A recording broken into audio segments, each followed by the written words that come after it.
오늘도 당신은 누구보다 일찍 출근해서 텅 빈 사무실의 정막을 깨우며 하루를 시작하진 않았나요?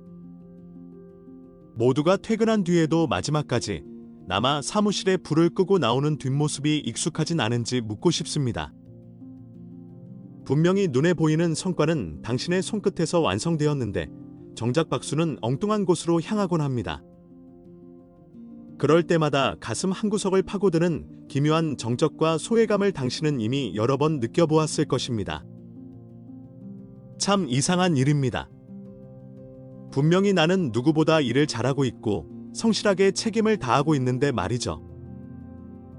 왜 세상은 나를 투명인간 취급하거나 혹은 언제든 부려먹어도 되는 소모품처럼 대하는 걸까요? 오늘은 성실함이라는 이름에 덫에 걸려 스스로를 서서히 갉아먹고 있는 이 시대의 윤희들을 만나보려 합니다.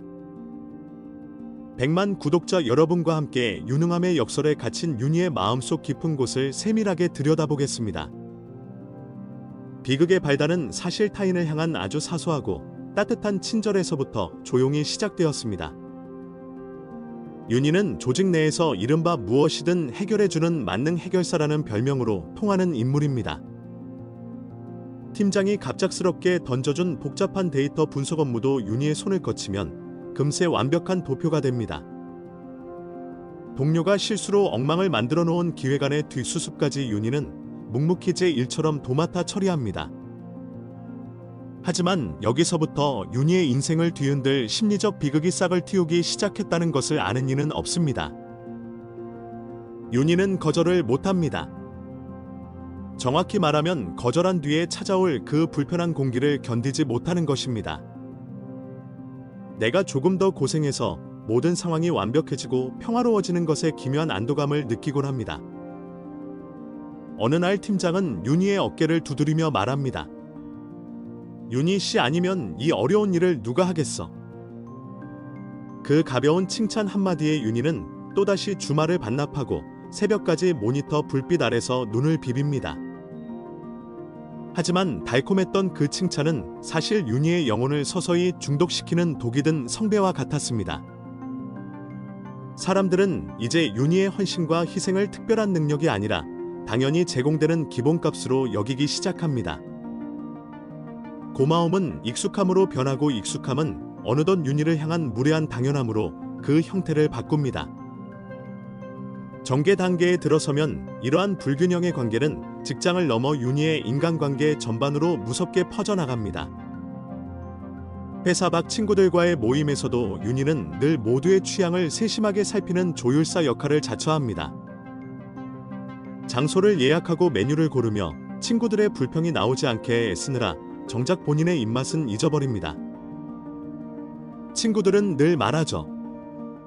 윤희는 성격이 정말 좋아서 아무거나 다 괜찮다고 하니 정말 편해서 좋다고 말입니다.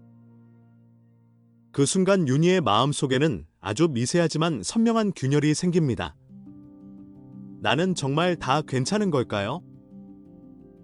나는 괜찮은 것이 아니라 당신들이 불편해지는 상황이 싫어서 억지로 참고 있다는 사실을 왜 모를까요?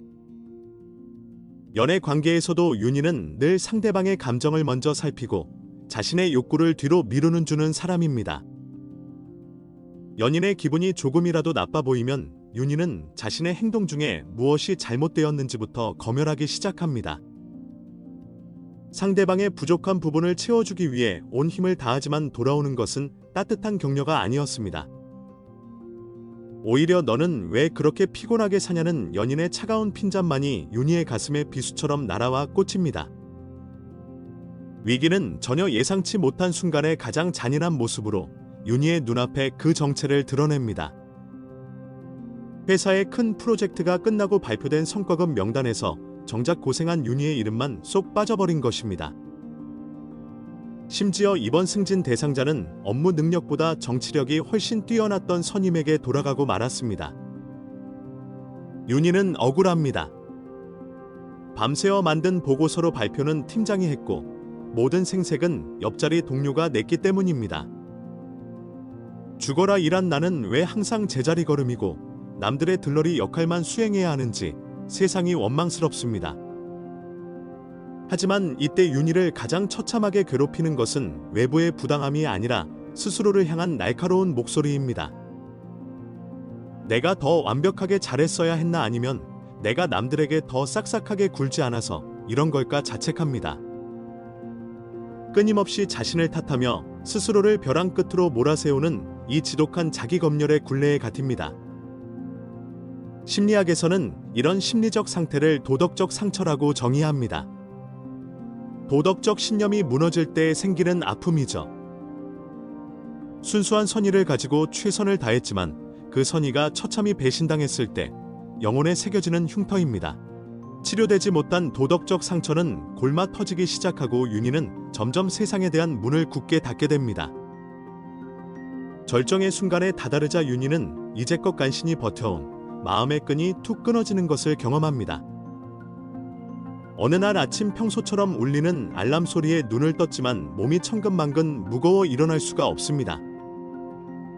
손가락 하나 까딱할 기력조차 남아있지 않은 상태, 바로 육체와 정신이 모두 타버린 번아웃의 증상입니다. 이제껏 쓸모있는 사람이 되기 위해 쌓아 올린 유능함의 성벽이 사실은 감옥이었음을 깨닫게 됩니다.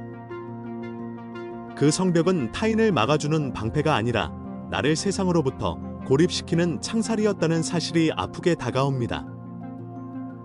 윤희는 거울 속에 비친 낯설고 초라한 자신의 얼굴을 마주하며 떨리는 목소리로 질문을 던집니다. 내가 이렇게 미친 듯이 일을 잘하려고 했었던 이유가 진정 나 자신을 위해서였는지 자문해 봅니다. 아니면 혹시 성과를 내지 못하면 누구에게도 사랑받지 못하고 버림받을까봐 두려웠던 것은 아닐까요? 질문에 대한 답을 찾아가는 과정은 너무나 고통스럽고 뼈아픈 직면의 시간이 될 수밖에 없습니다. 사람들의 인정을 갈구했던 그 간절한 마음의 밑바닥에는 지독한 자기 불신이 자리 잡고 있었습니다. 나조차 나를 온전히 사랑하지 못했기에 외부의 박수 소리로 그 빈 공간을 채우려 발버둥 쳤던 것이죠. 이제 윤희는 결말이자 새로운 인생의 서막을 열기 위해 무거운 몸을 일으켜 세우기로 결심합니다. 일을 덜 하는 게으름을 선택하는 것이 아니라 나라는 존재를 건강하게 드러내는 법을 배우려 합니다. 인정받지 못하는 유능함에서 벗어나 스스로를 지키며 빛나는 법을 익히는 구체적인 여정이 시작됩니다. 당신이 오늘부터 당장 실천할 수 있는 단계별 심리 훈련법을 지금부터 하나씩 상세히 제안해 드리겠습니다. 첫 번째 단계는 바로 감정의 시차두기 훈련입니다. 이는 즉각적인 반응을 멈추는 연습입니다. 누군가 당신에게 무리한 부탁을 하거나 당연한 듯 도움을 요청할 때 바로 대답하지 마세요. 평소 0.5초 만에 튀어나오던 내라는 대답을 딱 3분만 늦춰보는 것만으로도 큰 변화가 시작됩니다.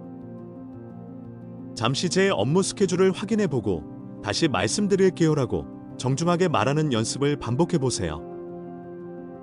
이 3분의 침묵 동안 당신은 이 일이 정말 내가 하고 싶은 일인지 냉정하게 판단할 수 있습니다. 혹은 단순히 미움받기 싫어서 거절을 못하고 있는 것은 아닌지 자신의 본심을 들여다보게 됩니다. 이 짧은 시차가 당신과 타인 사이에 건강한 심리적 경계선을 만들어주는 첫 번째 방어막이 될 것입니다. 두 번째 단계는 작업의 가시화 전략입니다. 묵묵히 일만 하는 것이 미덕인 시대는 이미 지났습니다. 윤희처럼 유능한 사람들의 가장 큰 실수는 모든 고통스러운 과정을 생략하고 결과만 보여준다는 점입니다. 사람들은 당신이 그 완벽한 결과물을 만들기 위해 얼마나 밤을 지새웠는지 절대 먼저 묻지 않습니다. 이제는 당신이 겪은 고민의 흔적과 치열했던 작업 과정을 의도적으로 세상에 노출할 필요가 있습니다. 상사에게 중간 보고를 생활화하고 동료들과 업무에 대한 구체적인 서사를 꾸준히 공유해보세요. 이번 작업에서 이런 예상치 못한 변수가 있었지만 저는 이렇게 창의적으로 해결했습니다라고 말이죠. 당신이 겪은 수고의 크기를 당신의 입으로 직접 말하지 않으면 세상은 그것을 공기처럼 당연하게 여깁니다. 세 번째 단계는 가장 중요한 자기 인정의 기록입니다. 외부의 평가보다 내면의 목소리에 집중하세요. 타인의 칭찬에 갈증을 느끼는 이유는 당신 스스로가 자신의 성취를 너무 쉽게 무시하기 때문입니다. 매일 밤 잠들기 전 남들은 몰라도 오늘 내가 스스로 대견했던 일 3가지를 일기에 적어보세요. 오늘 나를 힘들게 했던 무리한 제안을 정중하게 거절했다는 사실만으로도 당신은 충분히 훌륭합니다. 내 업무에 온전히 집중하기 위해 잠시 메신저를 꺼두고 나만의 시간을 지켜낸 것도 큰 성취입니다. 사소해 보이는 기록들이 쌓여 타인의 박수 없이도 스스로 우뚝 설 수 있는 자존감의 기둥이 됩니다. 외부에서 들려오는 평가의 소음에 귀를 닫고 내 내면이 보내는 고요한 격려의 메시지에 귀를 기울이세요. 이제 4번째 단계인 거절의 기술 고도화입니다. 거절은 상대에 대한 공격이 아니라 나를 위한 보호입니다. 안 됩니다라는 말 대신 지금은 제 우선순위 업무가 있어 도와드리기 어렵습니다라고 이유를 명확히 하세요. 대안을 제시하는 것도 좋습니다. 제가 지금은 안 되지만 내일 오후라면 잠시 검토해 드릴 수 있습니다. 5번째 단계는 휴식의 의무화입니다. 휴식은 일을 하기 위한 수단이 아니라 삶의 목적 그 자체입니다. 아무것도 하지 않는 시간에 죄책감을 느끼지 마세요.